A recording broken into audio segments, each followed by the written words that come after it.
ભગવાન મિત્રો, હું છું પ્રફુલભાઈ પંડ્યા. મારી યુટ્યુબ ચેનલની અંદર આપનું સ્વાગત છે. દર્શક મિત્રો, આજે હું વાત કરીશ કર્ક રાશિના વૈદિક નામ. કેમ કે ઘણા બધા લોકોના ફોન હોય કે મળતા હોય, શાસ્ત્રીજી અમારે અમારા દીકરાઓના નામ વૈદિક નામ રાખવા છે, સંસ્કૃત નામ રાખવા છે, અને એવા નામ રાખવા છે એનો કંઈક અર્થ થાય એવા નામ રાખવા છે. તો એ બધા લોકોને ધ્યાનમાં રાખીને હું મારી યુટ્યુબ ચેનલની ઉપર 12 રાશિઓના શ્રેષ્ઠ નામ, સુંદર નામ અને વૈદિક નામ અથવા સંસ્કૃત નામ અથવા દેવતાઓનો જે નામ હશે એના ઉપરથી હું વિડીયો અપલોડ કરું છું. તો આજે કર્ક રાશિને લઈને મારે જાણકારી આપવાની છે. કર્ક રાશિના 2 અક્ષર છે, ડ અને હ અક્ષર.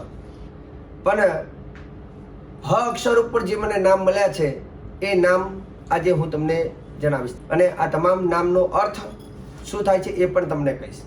તમે જો મારી યુટ્યુબ ચેનલમાં પહેલી વાર આવ્યા તો મારી યુટ્યુબ ચેનલના વિડીયોને લાઇક કરજો, શેર કરજો, સબસ્ક્રાઈબ કરજો, જેથી આવી જાણકારી તમને સરળતાથી પ્રાપ્ત થાય. બેલનું બટન તો ચોક્કસ દબાવજો. મિત્રો, શરૂ કરી દઈએ. કર્ક રાશિ, રાશિ ચક્રની ચોથી રાશિ જેનું નામ છે કર્ક રાશિ, જેના 2 અક્ષર ડ અને હ અક્ષર. તો કર્ક રાશિનો હ અક્ષર ઉપરથી નામ જે છે શ્રેષ્ઠ નામ, એક નામ છે હર્ષવર્ધન. જો બાળકનો જન્મ થયો તો એનું નામ તમે હર્ષવર્ધન આપી શકો, અને દીકરી હોય તો હેમાંગી અથવા હેમાંગિની આ તમે નામ રાખી શકો. હેમાંગિનીનો અર્થ થાય આનંદની વૃદ્ધિ આપનાર અથવા આનંદની વૃદ્ધિ કરનાર. હર્ષવર્ધનનો અર્થ પણ થાય હર્ષ એટલે આનંદ, આનંદની વૃદ્ધિ કરનાર એટલે હર્ષવર્ધન. બીજું નામ છે હેત અને હેતાક્ષી. હેતનો અર્થ થાય પ્રેમ પ્રગટ કરનાર, એટલે દીકરો હોય તો હેત રાખી શકાય, દીકરી હોય તો હેતાક્ષી નામ તમે રાખી શકો છો, પ્રેમ પ્રગટ કરનાર. આવું શ્રેષ્ઠ નામ.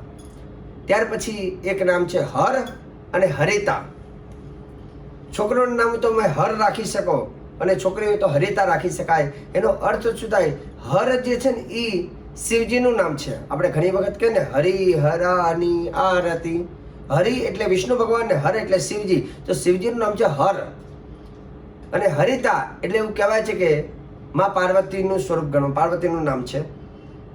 તો કહ્યું તે પ્રમાણે હર અથવા હરિતા નામ રાખી શકાય. ત્યાર પછી હેમ અને હેમાક્ષી.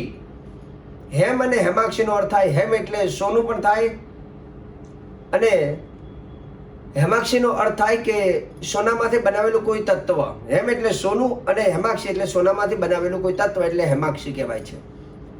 ત્યાર પછી હિત અને હિતાશ્વી. હિત અને હિતાશ્વી, હિતાશ્વીની જગ્યાએ હિતેક્ષા પણ તમે રાખી શકો. તો આનો અર્થ શું થાય? કોઈ વ્યક્તિ ઘણા એવા હોય કે જે ઉપકાર કરીને ભૂલી જાય છે, મતલબ ઉપકાર કરીને ભૂલી જવું અથવા કોઈનું સારું ઈચ્છવું એને હિત ઈચ્છું કહી શકાય, હિત. અને છોકરો હોય તો હિત અને છોકરી હોય તો હિતાશ્વી અથવા હિતેક્ષા રાખી શકાય. ત્યાર પછી નામ આગળ છે હીર અને હિરલ. હીર અને હિરલનો અર્થ થાય છે ચાલાક વ્યક્તિ. ત્યાર પછી આગળ નામ છે હર્ષિકેશ અને હર્ષિકેશી.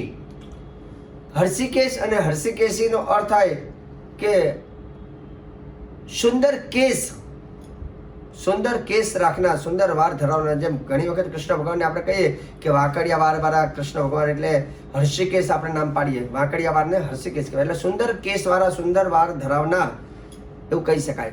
ત્યાર પછી આગળ નામ છે હિરણ્ય અને હિરણ્યકા. હિરણ્યનો અર્થ થાય સોનું અને હિરણ્યકાનો અર્થ થાય સોનામાંથી ઉત્પન્ન થયેલું તત્વ. ત્યાર પછી હર્ષક અને હર્ષિકા. હર્ષક અને હર્ષિકાનો અર્થ થાય પ્રસન્ન કરનાર.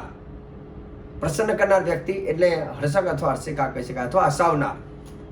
ત્યાર પછી હાર્દ અને હાર્દી. હાર્દ અને હાર્દી. હાર્દ એટલે એવું કહેવાય છે કે હૃદય શબ્દ કહેવામાં આવે છે, જે આપણું હૃદય છે, હૃદયનો ભાગ છે, અને હાર્દ અથવા હાર્દી કહેવાય. ઘણી વખત આપણે કહીએ કે ભાઈ મારો દીકરો તો મારો હૃદયનો ટુકડો છે, તો હાર્દ અને હાર્દીનો અર્થ થાય હૃદય. ત્યાર પછી નામ છે હરિત અને હરિતા.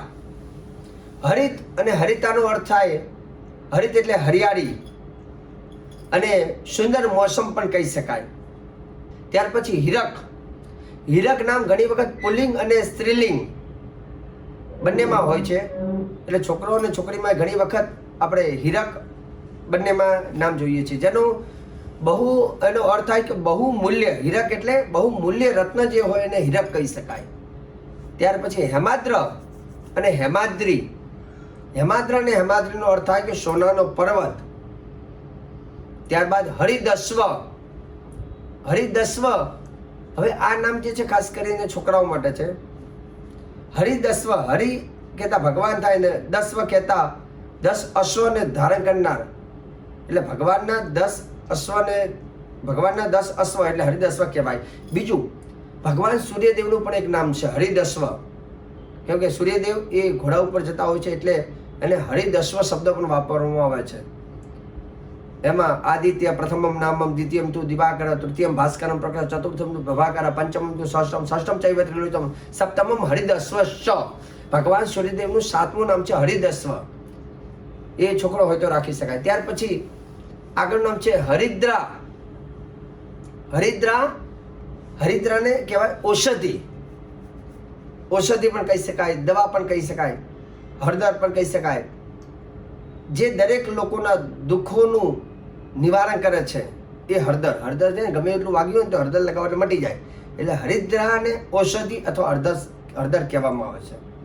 તો આ બધા નામ ઉપરથી દીકરાઓ અથવા દીકરીનું નામ પાડવું જરૂરી છે, કેમ કે આજનો જમાનો એવો છે કે, અને શાસ્ત્ર પણ કહે છે યથા નામ તથા ગુણઃ.